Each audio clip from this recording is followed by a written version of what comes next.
ಗುರುಭ್ಯೋ ನಮಃ. ಶ್ರೀ ಗುರು ರಾಘವೇಂದ್ರ ಸ್ವಾಮಿಯೇ ನಮಃ. ಸಮಸ್ತ ಕನ್ನಡ ನಾಡಿನ ಜನತೆಗೆ ನಾನು ನಿಮ್ಮ ಪಂಡಿತ್ ಸಾಯಿ ಸ್ವರೂಪ್ ದೀಕ್ಷಿತ್ ಮಾಡುತ್ತಿರುವ ನಮಸ್ಕಾರಗಳು. ಇವತ್ತಿನ ಈ ಒಂದು ವಿಡಿಯೋದಲ್ಲಿ ವೃಷಭ ರಾಶಿ ಡಿಸೆಂಬರ್ ತಿಂಗಳ ವೃಷಭ ರಾಶಿಯವರ ಭವಿಷ್ಯ ಹೇಗಿದೆ ಅಂತ ನಾವು ನೋಡೋಣ ಬನ್ನಿ. ಇದಕ್ಕಿಂತ ಮುಂಚೆ ಯಾರೆಲ್ಲ ನಮ್ಮ ವಿಡಿಯೋನ ನೋಡ್ತಾ ಇದ್ದೀರಿ ಪೂರ್ತಿಯಾಗಿ ನೋಡಿ. ಮತ್ತೆ ಹೆಚ್ಚಿನ ಮಾಹಿತಿಗಾಗಿ ನಮ್ಮ ಯೂಟ್ಯೂಬ್ ಚಾನಲ್ನ ಸಬ್ಸ್ಕ್ರೈಬ್ ಮಾಡಿ, ಲೈಕ್ ಮಾಡಿ, ಶೇರ್ ಮಾಡಿ. ಮೊದಲನೇದಾಗಿ ವೃತ್ತಿ ಜೀವನದ ಬಗ್ಗೆ ಹೇಳೋದಾಯ್ತು ಅಂತ ಹೇಳಿದ್ರೆ, ಇಂದೆಲ್ಲ ಏನು ನೀವು ಕೆಲಸ ಕಾರ್ಯಗಳು ಪ್ರಾರಂಭ ಮಾಡಿದ್ರಿ ಅದರಿಂದ ಸಾಕಷ್ಟು ನಿಮಗೆ ಅಶುಭನೇ ಆಗಿರುವಂಥದ್ದು, ಅದರಿಂದ ನಿಮಗೆ ನಷ್ಟ ಆಗಿರುವಂಥದ್ದು ಜಾಸ್ತಿ ಇದೆ. ಬಟ್ ಆದರೆ ಈ ಒಂದು ಡಿಸೆಂಬರ್ ತಿಂಗಳಲ್ಲಿ ವೃಷಭ ರಾಶಿಯವರಿಗೆ ಈ ತಿಂಗಳಿನಲ್ಲಿ ಹೆಚ್ಚಿನ ರೀತಿಯಲ್ಲಿ ಆದಾಯ ಸಿಗುವಂಥದ್ದು, ಲಾಭದಾಯಕವಾಗಿರುವಂಥದ್ದು, ಮತ್ತೆ ಮೇಲಧಿಕಾರಿ ಅಥವಾ ನಿಮ್ಮ ಹಿರಿಯರಿಂದ ಪ್ರಶಂಸೆ ಸಿಗುವಂಥದ್ದು ಈ ತಿಂಗಳಲ್ಲಿ ನಿಮಗೆ ಕಾಣಬಹುದು. ಇನ್ನು ಮುಂದೆ ವ್ಯಾಪಾರದ ಬಗ್ಗೆ ಹೇಳೋದಾಯ್ತು ಅಂತ ಹೇಳಿದ್ರೆ, ಯಾರೆಲ್ಲ ಒಂದು ಹೊಸ ಬಿಸ್ನೆಸ್ ಪ್ರಾರಂಭ ಮಾಡಬೇಕು ಅಂತ ಯೋಚನೆ ಮಾಡ್ತಾ ಇದ್ದೀರಿ ಅವರಿಗೆಲ್ಲ ಈ ಒಂದು ಡಿಸೆಂಬರ್ ತಿಂಗಳು ಬಹಳನೇ ಒಂದು ಲಾಭದಾಯಕವಾಗಿದೆ. ಇದರ ಜೊತೆಗೆ ಪಾರ್ಟ್ನರ್ಶಿಪ್ ಮಾಡಿದರೂ ಸಹ ಯಶಸ್ವಿ ಆಗುವಂತ ಸಾಧ್ಯತೆ ಲಕ್ಷಣಗಳು ಬಹಳ ಇದೆ. ವ್ಯವಹಾರ ಬಿಸ್ನೆಸ್ ನಲ್ಲಿ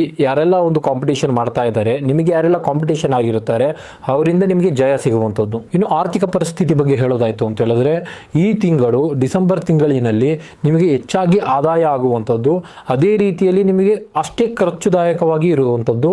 ಹಾಗಾಗಿ ಏನೇ ಖರ್ಚು ವೆಚ್ಚ ಇದ್ದರೂ ಸಹ ಇತಿಮಿತಿಯಲ್ಲಿ ನೀವು ಗಮನದಲ್ಲಿಟ್ಟು ಮಾಡಬೇಕಾಗುತ್ತದೆ. ಇನ್ನು ಪ್ರೀತಿ ವಿಚಾರದಲ್ಲಿ ಹೇಳೋದಾಯ್ತು ಅಂತ ಹೇಳಿದ್ರೆ, ಯಾರೆಲ್ಲ ಜೊತೆಗೆ ನಿಮ್ಮ ಒಂದು ಒಡನಾಟದಲ್ಲಿ ದೂರ ಆಗಿದ್ದೀರಿ, ಈ ಒಂದು ಡಿಸೆಂಬರ್ ತಿಂಗಳಲ್ಲಿ ವೃಷಭ ರಾಶಿಯಲ್ಲಿ ಇರುವಂತ ವ್ಯಕ್ತಿಗಳಿಗೆ ಅವರ ಬಾಂಧವ್ಯ ಗಟ್ಟಿ ಆಗುವಂತ ಸಾಧ್ಯತೆಗಳು ಬಹಳ ಇದೆ, ಒಂದಾಗುವಂತ ಸಾಧ್ಯತೆಗಳು ಬಹಳಷ್ಟಿದೆ. ಇನ್ನು ಇದರ ಜೊತೆಗೆ ಕುಟುಂಬದಲ್ಲಿ ಕಂಕಣ ಭಾಗ್ಯ ಕೂಡಿ ಬರಬೇಕು ಅಂತ ಯೋಚನೆ ಮಾಡ್ತಾ ಇದ್ದೀರಾ ಅಂತ ಹೇಳಿದ್ರೆ, ಈ ತಿಂಗಳಿನಲ್ಲಿ ವೃಷಭ ರಾಶಿಯಲ್ಲಿ ಇರುವಂತಹ ವ್ಯಕ್ತಿಗಳಿಗೆ 100% ಕಂಕಣ ಭಾಗ್ಯ ಕೂಡುವಂತ ಸಾಧ್ಯತೆ ಲಕ್ಷಣಗಳು ಬಹಳಷ್ಟಿದೆ. ಇನ್ನು ಆರೋಗ್ಯಕ್ಕೆ ಸಂಬಂಧಪಟ್ಟಂತ ವಿಚಾರದಲ್ಲಿ ಹೇಳೋದಾಯ್ತು ಅಂತ ಹೇಳಿದ್ರೆ, ವೃಷಭ ರಾಶಿಯಲ್ಲಿ ಇರುವಂತಹ ವ್ಯಕ್ತಿಗಳಿಗೆ ಆರೋಗ್ಯದಲ್ಲಿ ಹೇಳಿಕೊಳ್ಳುವಷ್ಟು ಆರೋಗ್ಯ ಸಮಸ್ಯೆ ಆಗುವಂತ ಸಂಗತಿಗಳು ಯಾವುದೂ ಸಹ ಇಲ್ಲ.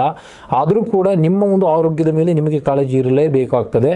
ಹಾಗಾಗಿ ದಿನನಿತ್ಯದ ನಿಮ್ಮ ಒಂದು ವ್ಯಾಯಾಮದ ಕ್ರಮಗಳನ್ನು ದಿನನಿತ್ಯ ಪಾಲನೆ ಮಾಡ್ಕೊಂಡು ಹೋಗಿ, ಇದರಿಂದ ನಿಮ್ಮ ಆರೋಗ್ಯಗಳು ಸುಧಾರಣೆ ಕಾಣುತ್ತದೆ. ಇನ್ನು ಈ ಒಂದು ವೃಷಭ ರಾಶಿಯಲ್ಲಿ ಇರುವಂತಹ ವ್ಯಕ್ತಿಗಳಿಗೆ ಪರಿಹಾರ ತಿಳಿಸೋದಾಯ್ತು ಅಂತ ಹೇಳಿದ್ರೆ, ಈ ಒಂದು ರಾಶಿಯವರ ಅಧಿಪತಿ ಬಂದು ನಿಮಗೆ ಶುಕ್ರವಾಗಿರುತ್ತಾನೆ.